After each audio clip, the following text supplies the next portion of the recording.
¿Alguna vez has sentido cómo el miedo aparece sin avisar?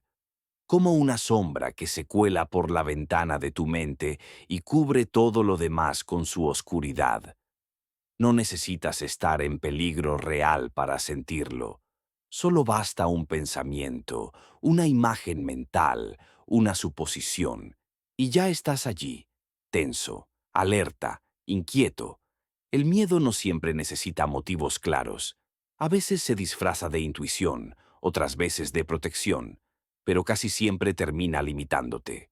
Hoy vamos a explorar este fenómeno tan humano desde dentro hacia afuera, desde lo más profundo de tu ser, hasta las explicaciones más precisas que la ciencia nos ofrece. Vamos a hablar del miedo desde la psicología, desde la neurociencia y desde la espiritualidad, porque entender el miedo no solo te ayuda a sobrellevarlo mejor, también te da herramientas para trascenderlo. Empieza por reconocer algo fundamental. Tú no eres el miedo, eres alguien que siente miedo. Y aunque a veces parezca que te define, no es así. El miedo es una emoción, una respuesta biológica y psicológica a una percepción de amenaza. Pero no es quien tú eres. Es solo una parte de ti, una parte antigua, instintiva, programada para protegerte. Sin embargo, cuando esa protección se vuelve excesiva, cuando el miedo controla tus decisiones, tus relaciones, tus sueños, entonces deja de servirte y comienza a aprisionarte.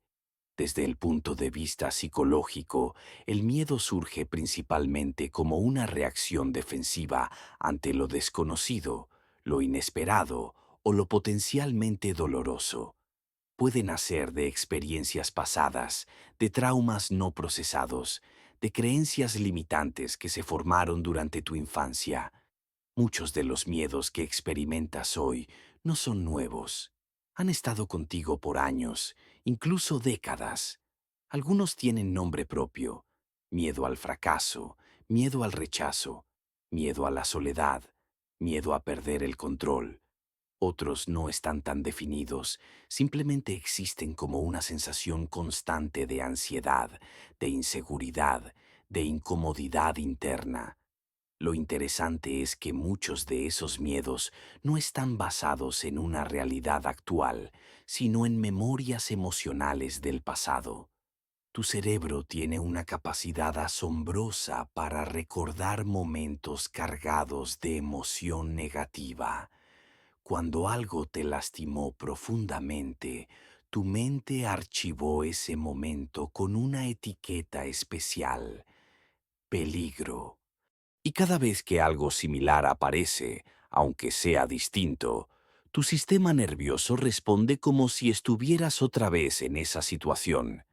Así es como el miedo se repite, incluso cuando la amenaza original ya no existe. Pero, ¿por qué tu mente actúa así? ¿Por qué no deja atrás lo viejo y avanza hacia lo nuevo? Porque está diseñada para protegerte. En términos evolutivos, tu cerebro prefiere errar por exceso de precaución antes que por falta de ella. Mejor sentir miedo innecesario que quedarse sin reacción frente a un verdadero peligro. Esta es una estrategia de supervivencia que ha sido útil a lo largo de la historia humana, pero que en la vida moderna puede volverse contraproducente. Cuando miras tu vida desde esta perspectiva, empiezas a comprender que el miedo no es tu enemigo, es un aliado mal interpretado, una voz interior que quiere ayudarte, pero que a veces se equivoca de dirección. Por eso, desde la psicología se recomienda aprender a dialogar con el miedo, no combatirlo, no ignorarlo, sino escucharlo, preguntarle: ¿qué intentas protegerme? ¿Qué me estás diciendo sobre mí mismo? ¿Qué creencias estoy manteniendo que me impiden avanzar? Estas preguntas no eliminan el miedo de inmediato, pero sí lo convierten en una guía, no en un carcelero. Ahora veamos el miedo desde el punto de vista científico, específicamente desde la neurociencia y la biología. Desde aquí, el miedo se entiende como una cascada de respuestas fisiológicas que ocurren en tu cuerpo cuando detectas una amenaza. Todo comienza en el cerebro, especialmente en una estructura llamada amígdala, que funciona como un centro de alarma emocional. Cuando percibes algo potencialmente peligroso, ya sea físico o emocional, la amígdala envía señales a otras partes del cerebro y al sistema nervioso para preparar tu cuerpo para la acción, huir, luchar o quedarte inmóvil. Esta respuesta es automática, rápida e inconsciente. Ocurre antes de que tu mente racional pueda analizar realmente la situación. Es decir, antes de que puedas pensar, esto no es una amenaza real, tu cuerpo ya está respondiendo como si lo fuera. Esto explica por qué a veces sientes miedo sin motivo aparente, o por qué te cuesta tanto calmarlo una vez que aparece. Pero hay más. La liberación de hormonas como el cortisol y la adrenalina es parte del proceso. Estas sustancias aumentan tu ritmo cardíaco, aceleran tu respiración, dilatan tus pupilas y ponen todos tus sentidos en alerta máxima. En situaciones puntuales, esto es muy útil, pero cuando estas respuestas se activan constantemente, como sucede en personas con ansiedad crónica, el cuerpo empieza a pagar un precio: fatiga, insomnio, problemas digestivos, dolores musculares, alteraciones del sistema inmunológico. También hay una conexión entre el miedo y la memoria. El hipocampo, otra estructura cerebral, se encarga de codificar y almacenar recuerdos. Cuando una experiencia ocurre junto con una gran carga emocional, como el miedo intenso, el cerebro la almacena con mayor fuerza. Esto significa que futuras situaciones similares pueden desencadenar automáticamente la misma respuesta emocional. Por eso, muchas personas desarrollan miedos específicos o fobias tras una única experiencia traumática. La buena noticia es que el cerebro es plástico.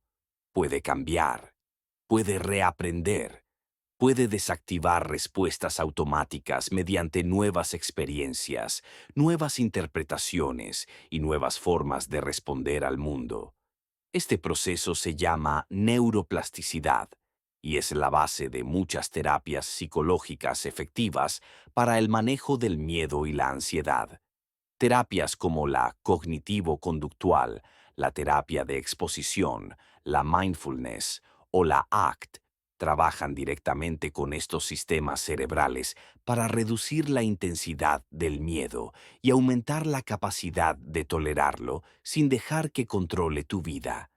A nivel corporal, también hay técnicas prácticas que puedes usar para modular la respuesta al miedo: respiración diafragmática, ejercicios de relajación muscular progresiva, meditación guiada, movimiento consciente, contacto con la naturaleza. Todas ellas han demostrado reducir la actividad del sistema nervioso simpático, el que se activa con el miedo, y aumentar la del sistema parasimpático, el que regula el descanso, la digestión y la recuperación. Con práctica regular, tu cuerpo empieza a asociar el miedo no con pánico, sino con calma, no con escape, sino con presencia. Pero no todo se reduce a lo físico y lo psicológico. Existe otro nivel de comprensión del miedo, quizás el más profundo de todos: el nivel espiritual. Aquí no hablamos de religión necesariamente, sino de tu relación contigo mismo, con la vida, con el universo. Hablamos de cómo ves tu lugar en el mundo, de cuál es tu propósito, de si te sientes conectado o desconectado de algo más grande que tú. Desde esta perspectiva, el miedo surge cuando sientes que estás separado, separado de los demás, de la verdad, de tu esencia. El miedo es, en muchos casos, una manifestación de esa sensación de desconexión. Cuando te sientes solo, vulnerable, sin rumbo, el miedo encuentra terreno fértil para expandirse. Por eso, muchas tradiciones espirituales enseñan que el amor y la conexión son los antídotos más poderosos contra el miedo. Un curso de milagros, por ejemplo, afirma que no puedes servir a dos amos. O vives desde el miedo o vives desde el amor. Nunca ambos al mismo tiempo. Claro, en la práctica no es tan binario, pero hay una gran verdad en ello. Cada vez que eliges el miedo, estás cerrando la puerta al amor. Cada vez que eliges el juicio, estás alejándote de la compasión. Cada vez que eliges la defensiva, estás renunciando a la entrega. Pero también es cierto que puedes elegir de nuevo, en cada momento. Puedes elegir mirar con amor. Puedes elegir perdonar. Puedes elegir confiar. Y cada elección que hagas en esa dirección te llevará un poco más cerca de la paz interior.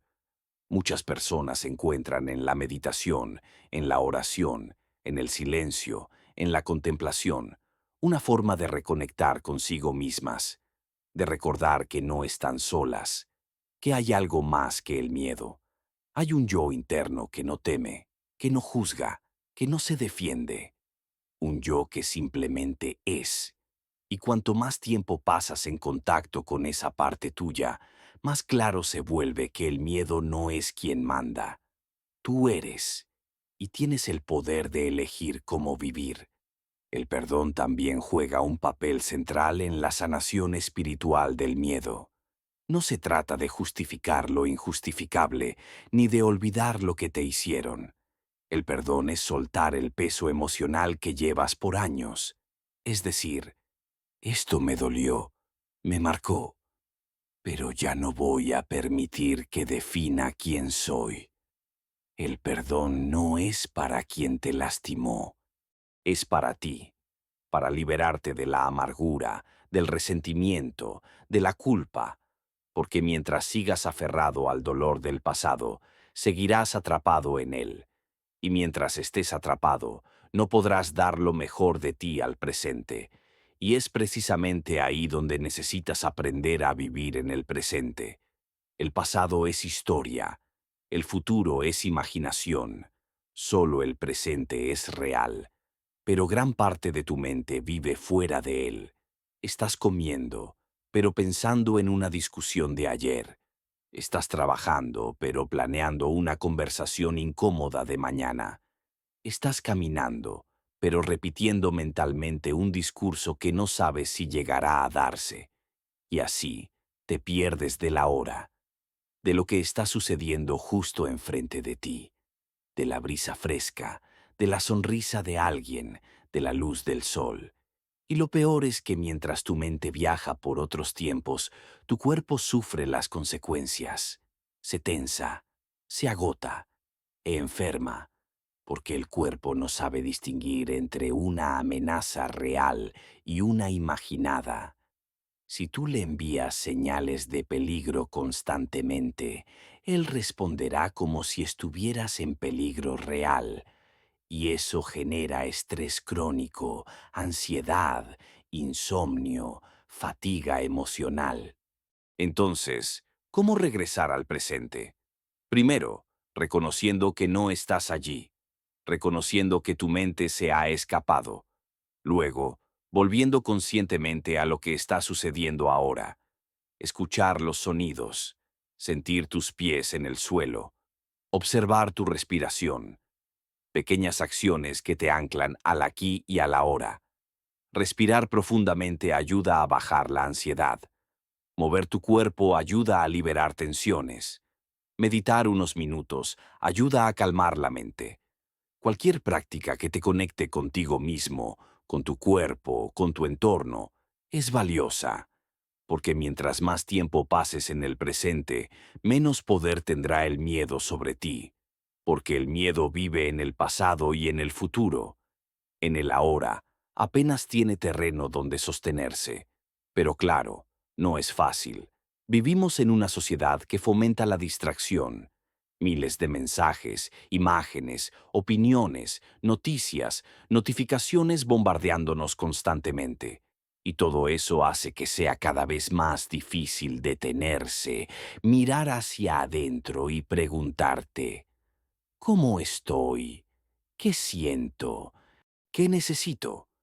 Por eso, si quieres recuperar el control sobre tu mente y tus emociones, necesitas crear espacios de silencio, momentos de desconexión, tiempo para ti, sin pantallas, sin ruido, sin prisas, solo tú, tus pensamientos y tu respiración. Allí es donde empieza la sanación. Allí es donde empiezas a entender tus patrones, a reconocer tus miedos, a aceptar tus heridas. Hay que hablar de la importancia de observar tus pensamientos sin identificarte con ellos. Muchas veces creemos que nuestros pensamientos son hechos. Pensamos, soy un fracaso, y lo aceptamos como verdad absoluta. Pero no lo es. Es solo una idea que has repetido tantas veces que ya parece real. Lo mismo ocurre con el miedo. Piensas, voy a fallar, y actúas como si fuera cierto. Pero no es una predicción infalible. Es solo una posibilidad, y como tal debe ser tratada, no como una sentencia, sino como una hipótesis que puedes revisar, cuestionar y, si es necesario, corregir. Una forma de hacerlo es mediante el diálogo interno.